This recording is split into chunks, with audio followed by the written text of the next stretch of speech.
Okay, this is another maintenance thing that you should take care of with your boat. Maintenance on a boat is what will preserve it for a whole lot longer. So with me, I fish a lot. I'm not around a lot of weeds and stuff, so I don't really worry about getting a lot in there. But every month to 3 months, I'll pop this prop off and just look. And sometimes you get fishing line in there.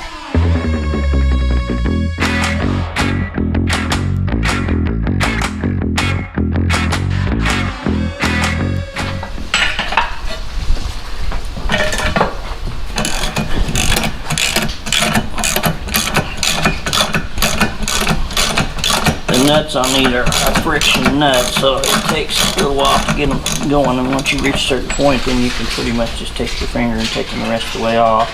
There's typically about 3 washers underneath this nut, and I always try to remember which way they come off. So I'll take this board down for a minute, and these washers,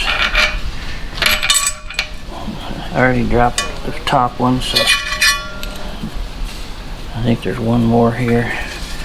Yeah, there is. I have to probably pull it off with the prop. So I know that washer right there goes out on first. Alright. And there it goes. This one here will go on first. The big one in the middle, so forth. That's how I'm going to run that. Now, you just give it a good inspection. Sometimes what you got is fishing line that'll get in there. I actually rent a lower unit one time because I had fishing line got in there and it burnt out the seals. So what I'm seeing here is it's pretty clean. I probably maintained this thing about a month ago, so I've not got anything new in it. So it's just a good inspection thing to do with your props. Get that line back up. I'm putting the washers on back the way they come off.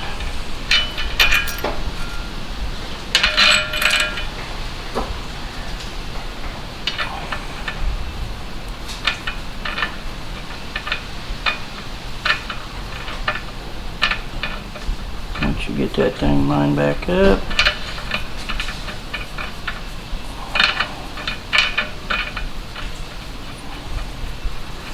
you can tighten it as far as it'll let you, but it'll get too tight to not be able to turn it to, so you'll have to use a wrench and a block again. Alright, now turn this the other direction.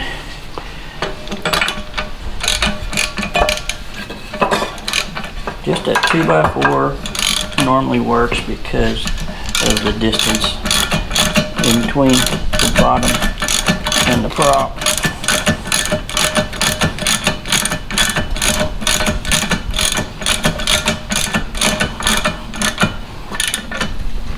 And I'll make sure to get it pretty decently tight. You know, you don't want to over tighten it probably. There's probably a torque wrench to that too, but that's basically all you got to do. And it'll save you probably a lower unit if you really take good care of it and maintain them. Okay, not only do I try to maintain the big motor prop, I'll come up here and I always test this trolling motor prop too and check it out and make sure there's any, see if there's any line gets underneath it. You know, there's a lot of us that fish, especially with forward facing sonar, you're fishing a lot of stuff pretty much straight up down vertical, and that sometimes creates, if you're not watching the prop and the trolling motor, you may get your line hung up in there. So it's always a good idea to check it out as well. Let's turn this thing where we're going in the right direction. There we go. I have not yet, with this new Quest trolling motor, seen it where I had any line in it.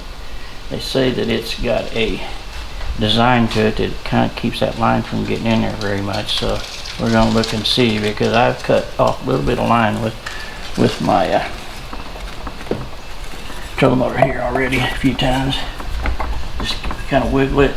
There's a washer in there and a pin. There that pin is. And if that washer stay there, I'm good. But from what I'm seeing, it looks pretty clean again. So you got to make sure and get that pin about halfway across. I turn it where it's kind of flat, and that way it doesn't want to slide out of there. But From what I can tell, there's nothing in there, so that's good. So back goes the prop.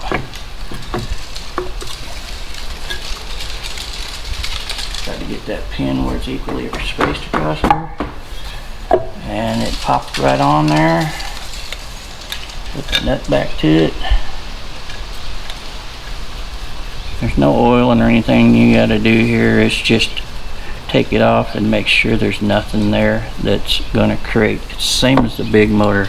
If it gets too much fishing line in there, it can actually burn out a seal on you, which is not good for motors.